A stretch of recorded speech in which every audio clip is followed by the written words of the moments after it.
Malam ini aku akan membawa kalian pulang. Tapi bukan ke sebuah rumah di masa kini, melainkan ke rumah lama yang mungkin sudah lama pula tak berpenghuni, kecuali oleh suara-suara yang tak pernah ingin kita dengar lagi. Bersama saya, Sarah Sujana. Mari tenggelam ke dasar sumur yang bergema saat kita pulang. Selamat merayakan dunia imajinasi.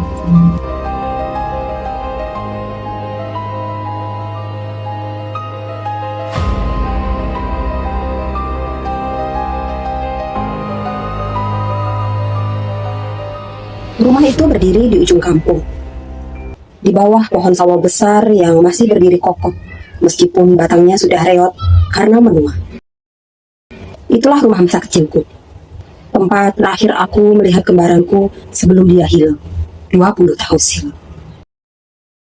Aku kembali ke sana lagi setelah 20 tahun berlalu. Rumah itu teramat sepi, dindingnya berlumut dan tersiar aroma menyengat dari cat yang berjamur. Semuanya menyambutku sebagai kenangan yang busuk. Di belakang rumah ada sumur tua. Di sanalah aku kehilangannya. Dulu kami sering bermain bersama di sana, menimba air, bahkan menengok pantulan wajah kami di permukaannya. Sampai suatu sore, saudara kembarku jatuh ke dalam sumur itu. Keluargaku dan warga sekitar mencarinya berhari-hari, tapi tubuhnya tak pernah ditemukan. Tak lama setelah itu, Bapak menutup sumur tersebut dengan semen. Kami sekeluarga merelakan kepergiannya dan menjadikan sumur itu sebagai tempat peristirahatan terakhir bagi saudara kembarku. Hanya saja rasa sakit dan duka terus-menerus menyelimuti rumah itu.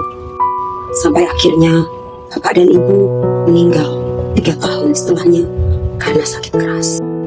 Semenjak itu tak pernah lagi ada yang berani mendekat ke rumahku itu, terlebih-lebih ke sumur tua di belakangnya.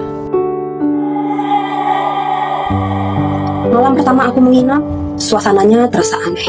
Tadinya aku pikir mungkin karena rumah ini sudah lama tak berpenghuni, jadi wajar saja kalau terasa sangat dingin dan lembab. Tapi aku tersadar saat terbangun di tengah malam. Jam di dinding berhenti tepat di pukul 12. Lalu aku mendengarnya. Suara kecil, lirih, seperti memanggil namaku. Pelan sebagai bisikan dari jauh. Maria, Maria. Aku terdiam. Kupikir itu cuma suara hembus angin. Tapi suara itu terdengar jelas, seperti dari arah belakang. Aku menyalakan senter dan berjalan keluar rumah.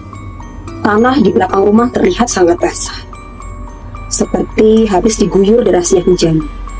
Padahal langit cerah. Sinar bulan jatuh di antara pucuk-pucuk di daun. Lalu aku tertegun. Semen padat yang menutup di atas sumur itu terlihat retak. Ada bagian yang mengelupas, seperti dihentak dari dalam. Suara itu terdengar lagi, bergema seperti berasal dari dasar sumur. Dingin, tanganku gemetar. Aku sangat kenal suara itu. Itu suara saudaraku. Aku memanggilnya dengan panik. Marta, Marta, di mana kamu? Suara itu menjawab dengan tegas. Aku di sini, Maria. Tolong, aku gak bisa keluar. Tolong. Lalu dari retakan itu muncul tetesan air hitam, berbau amis. Dan aku melihat bayangan kecil bergerak dari lubang semen itu.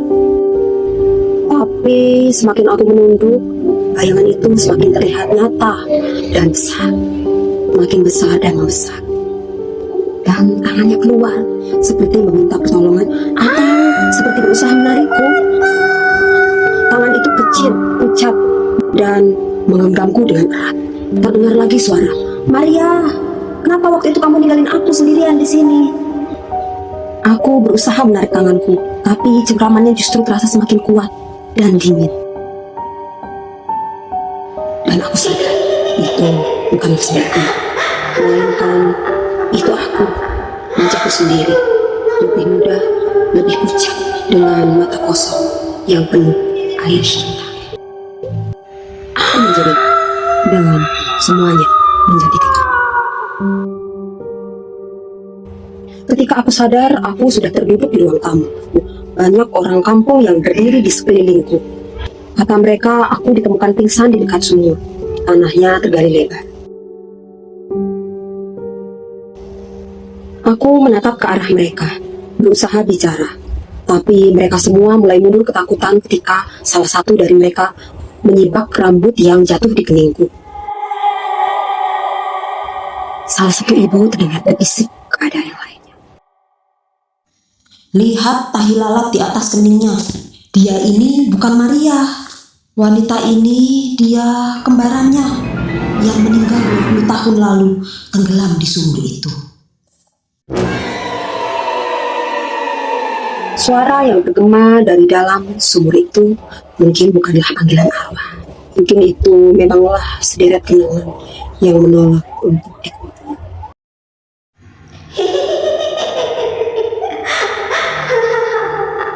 Jadi menurutmu siapa yang datang dan menginap di rumah itu?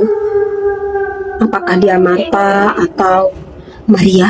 Coba tuliskan pendapatmu di kolom komentar. Sampai jumpa di video-video selanjutnya. Selamat malam. Selamat merayakan dunia imajinasi.